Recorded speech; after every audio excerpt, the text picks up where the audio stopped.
Welcome back, everyone, to our series, Why Christians Should Keep the Law. And today, we're going to get into really a new part of this journey. We're going to be charting some new waters. And we're going to be taking up the number one controversy, the number one issue back in the first century.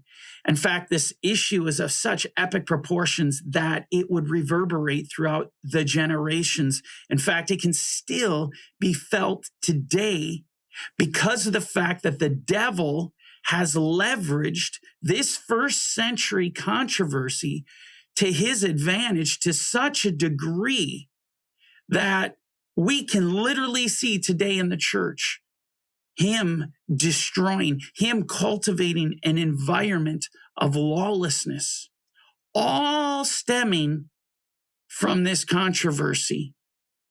And in fact, to put this into further perspective for you, so you can appreciate the magnitude of what we're about to delve into,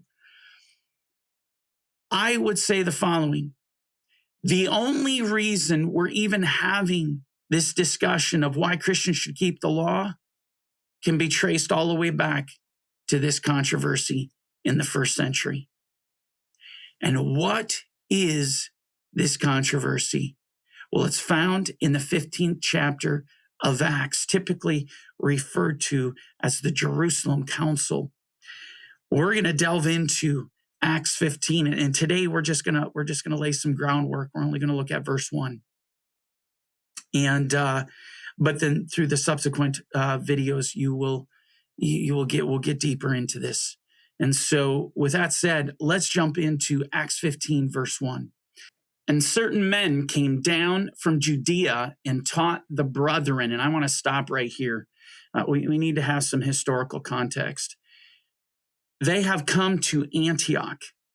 Now, if you know anything about Antioch, Antioch was an epicenter for the faith.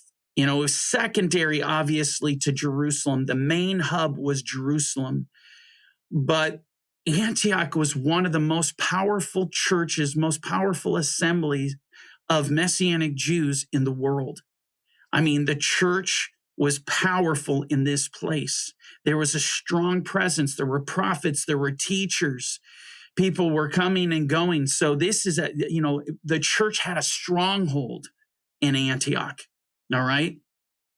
The second thing to really appreciate is it was out of Antioch that Paul and Barnabas were commissioned. And you know the story. As they went out, they went into the synagogues, they were preaching the gospel, and the Lord did something that really the Jewish people were not expecting to happen. Going back, it really began with Philip, then it moved to Peter, then it moved to Paul and to Barnabas. It was the fact that the Lord opened door of faith to the Gentiles. You know, for a Messianic Jew, that wasn't even on the radar. Not even the Lord's own apostles. They weren't expecting this. They weren't looking for it. God radically took his people by surprise and blowing this massive door open. And the Gentiles coming to faith in a Jewish Messiah. It was incredible. But when you do something of this magnitude, like the Lord has done, and this is very much a new work, you better believe there's going to be controversy. The Jewish people had never been accustomed to being joined together with the Gentile. In fact, everything about them was to reject such a notion.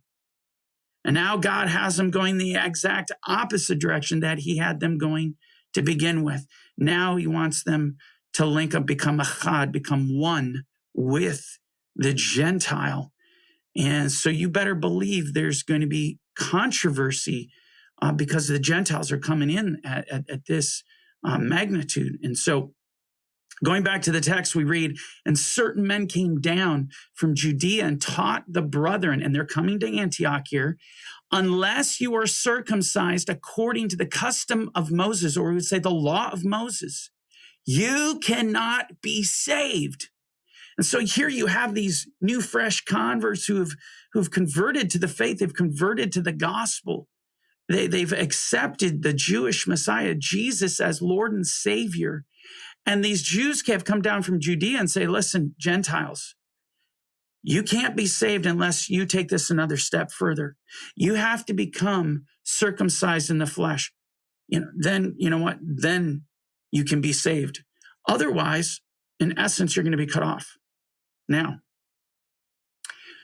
where do these men get this notion that Gentiles have to be circumcised to be saved, or otherwise they're going to be cut off? Well, it actually comes from the law. I mean, clearly these men who came down had enough knowledge within the Torah to be able to bring such a message. And so I want to take you back to the law. I want to show you exactly what the law says and show you the platform by which these men of Judea could come to Antioch and demand such a thing. And so let's go to Genesis 17, verse 10. This is my covenant, which you shall keep between me and you and your descendants after you. Every male child among you shall be circumcised. This is God speaking with Abraham, all right? Or also known as the father of many nations. Okay, so obviously God made a covenant with him and made a promise to him that he would make his descendants as the stars of the sky. And this would include not simply his own physical descendants, but people all over the world. It's a phenomenal prophecy. It's a phenomenal promise. Well, continuing on in verse 11, we read this. And you shall be circumcised in the flesh of your foreskins, and it shall be a sign of the covenant between me and you. He who is 8 days old among you shall be circumcised, every male child in your generations. He who is born in your house or bought with your money from any foreigner who is not your descendant. Did you get that? So even those who are coming into Abraham's household that are not his physical descendants, it is commanded in the law, in the Torah, they must be circumcised if you want to be a part of the promise, if you want to be a part of the inheritance of Abraham, to be a part of his household. Now moving to verse 13.